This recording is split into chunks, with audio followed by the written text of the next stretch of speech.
7 abad lagi. Itu abad ke-21. Yang artinya kita saat ini ya, abad ke-27, abad ke-7 Sriwijaya, abad ke-14 Majapahit, dan abad ke-21 kita atau nanti atau ke depan dan hampir saja Indonesia akan berjaya kembali dan yakin saking-sakingnya dan sangat optimis menjadi negara adidaya kembali.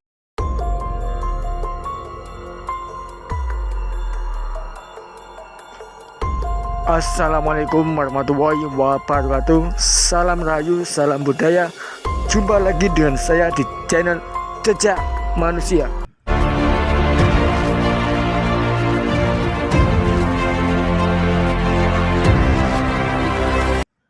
Terima kasih sudah mampir di channel ini, channel yang mengulas sejarah dan budaya. Simak terus videonya, jangan di skip. Mohon bantuannya subscribe, like, komen. Jadi saat ini kita benar-benar ya merupakan pelestari sejarah yang kemungkinan semakin ke depan kita optimis semakin berkembang ya generasi muda kita untuk melestarikan sejarah kejayaan Majapahit. Jadi di bawah bunga bougainville ini ada beberapa tumpukan batu bata kuno. Nah, batu bata kuno berbagai macam ukuran. Tapi rata-rata itu 4 cm ya sampai 5 cm. Nah seperti ini itu 4 cm. Oh, ini dibuat taman ini jadi untuk di sini ada motif era kerajaan Majapahit, sebuah goresan dari jari-jari tangan orang Majapahit. Ini masih membekas di atas batu bata kuno. Ketebalannya itu sekitar 3 cm ini.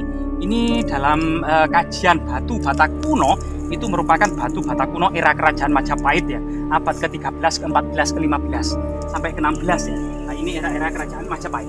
Dan di lokasi ini yang saat ini memang menjadi kebun dan banyak tanaman mangga, pisang dan rumput gajah ini. Ini sebuah timbunan yang ternyata di dalamnya ini ternyata ada sebuah struktur, ada sebuah arsitektur semacam pondasi yang tersembunyi di dalamnya, ada jejak-jejak istana kerajaan Majapahit. Nah, misalnya di sini. Jadi di atas di tanah ini ya. Ternyata jika digali gitu ya. Dalamnya ada tembok batu bata merah sebagaimana Empu Prapanca dalam kitab Negara Kertagama yang ditulis Pak Sahayang Muruk tahun 1365 mengatakan bahwasannya Istana Majapahit kutanya Batabang, Umider, Makandel, Aruhur. Jadi bahasa Majapahit itu seperti itu ya. Artinya ya, kutanya Batabang artinya tembok Majapahit itu dibuat dari batu bata merah. Batabang, Umider artinya mengelilingi kota. Jadi Umider, Makandel artinya ketebalannya itu sangat luar biasa sekali seperti ini.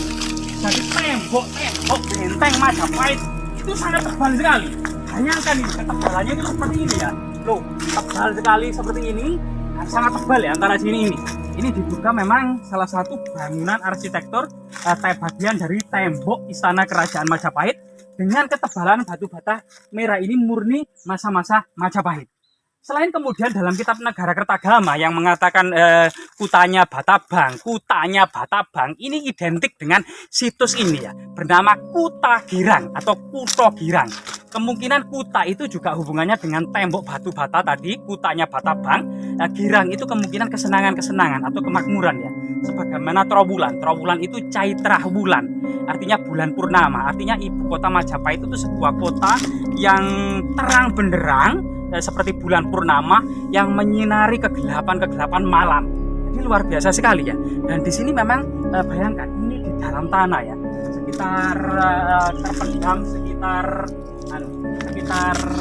setengah meter sampai 1 meter dan luar biasa sekali ini. Selain itu juga selain batu bata ya, ternyata arsitektur kota-kota Majapahit ini juga menggunakan batu-batu andesit atau balok batu andesit. Entah ini juga memiliki masa lalunya merupakan sebuah candi atau istana ya, atau memiliki kedudukan profan sebagaimana istana atau kedudukan sakral sebagaimana candi, karena di sini ada pinggiran candi. Yang sebenarnya teknologi material penggunaan batu andesit sebuah balok batu candi ini memang menyeruak ya bagaimana kemudian Borobudur Borobudur, Prambanan.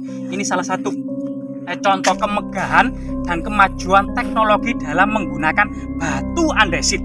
Tapi kemudian entah sebab apa di Jawa ini mulai abad ke-16, 17, 18 hingga saat ini teknologi penggunaan material batu andesit kotak-kotak balok-balok seperti ini itu kemudian lenyap. Artinya memang kita tidak bisa memungkiri teknologi pada masa kuno banyak sekali yang hilang atau dikenal dengan sains yang hilang ya pada saat ini. Nah, salah satu tembok yang lainnya seperti ini ya. Nah ini. Jadi masa lalu itu tidak dikenal adanya semen. Jadi dikenal ada istilah namanya sistem kosot. Jadi dengan air gitu ya, air kemudian antara batu bata yang satu dengan batu bata yang lain itu digesek-gesek, kemudian mengeluarkan semacam bubur batu bata yang bisa merekatkan antara batu bata yang satu dengan batu bata yang lain. Salah satu yang lainnya itu memang seperti di situs yang baru-baru ini, saluran terpanjang di Gempol itu ya. Itu ada semacam semen yang terbuat dari batu bata kuno yang dilembutkan untuk melapisi bagian atas agar tidak struktur itu akan kuat kokoh, agar kemudian bagian atas ini karena memang banyak hal alam ya, fenomena alam baik itu angin, hujan, terik matahari, banjir bandang itu yang bisa merusak lapisan atas itu dilapisi dengan semen kuno yang berupa campuran dari pasir, kemungkinan kapur, kemungkinan dicampur kemudian bubur dari adonan batu bata kuno. Dan situs yang terpanjang Sungai di Gempol ini merupakan salah satu penemuan orang Jawa tentang semen ketika bangsa Eropa belum menemukan semen. Dan ini luar biasa sekali kan gitu ya. Nah, tembok-tembok ini bahkan memang sampai ada istilah itu seperti di Turki itu ya, benteng-benteng itu ternyata dibangun dengan adonan telur. Jadi sama, di Turki itu pasir, kapur yang lembut itu ya dicampur dengan telur agar mudah lunak dan bisa merekatkan tembok batu bata dan batu bata. Entah kemungkinan di Jawa apakah memang dicampur dengan telur ya, kita juga tidak tahu apakah sistem kosot atau memang ada semen yang terdiri dari campuran pasir, kapur dan lembutan atau bubur dari batu bata ini kemudian dicampur dengan telur. Nah ini juga masih menjadi perdebatan dari para ahli. Bahkan memang kalau di sini memang batu batanya bisa remuk gitu ya, karena memang tertimbun sekitar 1 sampai setengah meter. Bahkan terjadi di sini di lapisan ini memang terjadi beberapa kerusakan ya, yang kemungkinan ini terjadi pada masa lalu. Entah bisa disebabkan oleh alam, faktor alam. Biasanya kerusakan struktur batu bata ini disebabkan oleh akar-akar pohon. Akar-akar pohon seperti beringin ini bisa menyelusup, delusup ke dalam celah-celah sempit. Kemudian akar ini membengkak, merengkahkan dan merobek-robek struktur batu bata kuno. Begitu juga karena faktor banjir bandang gitu ya, yang kemudian datang dari atas sana karena lereng gunung, bisa kemudian terjadi longsoran masif pada masa tertentu itu, sehingga kemudian memporak-porandakan istana masa lalu. Yang ketiga karena memang faktor perang gitu ya, karena terjadi faktor perang itu terutama banyak sekali perang loh di Jawa ini setelah Majapahit runtuh, baik itu perang Paregreg maupun perang antara Bri Kertabumi dengan Gerindra, perang dengan Gerindra dengan Raden Patah, dengan Sultan Trenggono, bahkan Sultan Agung itu begitu besarnya ambisinya untuk menyatukan Jawa ini ya, juga menggempur dengan meriam-meriam atas kadipaten-kadipaten di Jawa Timur ini. Banyak sekali terjadi perang dan perpecahan dan pertikaian politik pada masa Madya, masa setelah runtuhnya Majapahit ya, sehingga kemudian struktur kuno era-era kerajaan Majapahit ini banyaknya kemudian amburadul. Nah ini luar biasa sekali ini.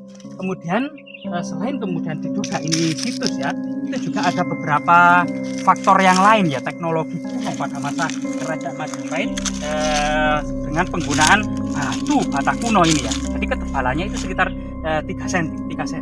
Dan ini dekat sekali dengan lereng Gunung Penanggungan. Nah di sebelah kita karena tertutup oleh awan, ini lereng Bukel dan Gajah Mungkur, terutama lereng Bukel ya.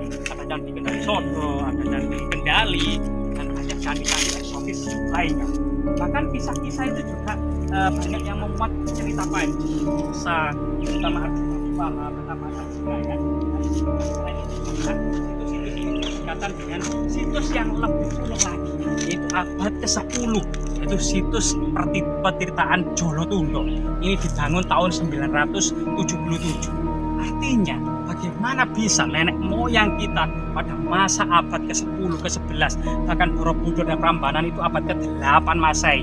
Ini demikian megah dengan monumen-monumen raksasanya, pahatan-pahatannya yang halus, kita rasa peradaban yang sangat tinggi. Jadi kita menengok peradaban dunia pada abad ke-7 sampai abad ke-8.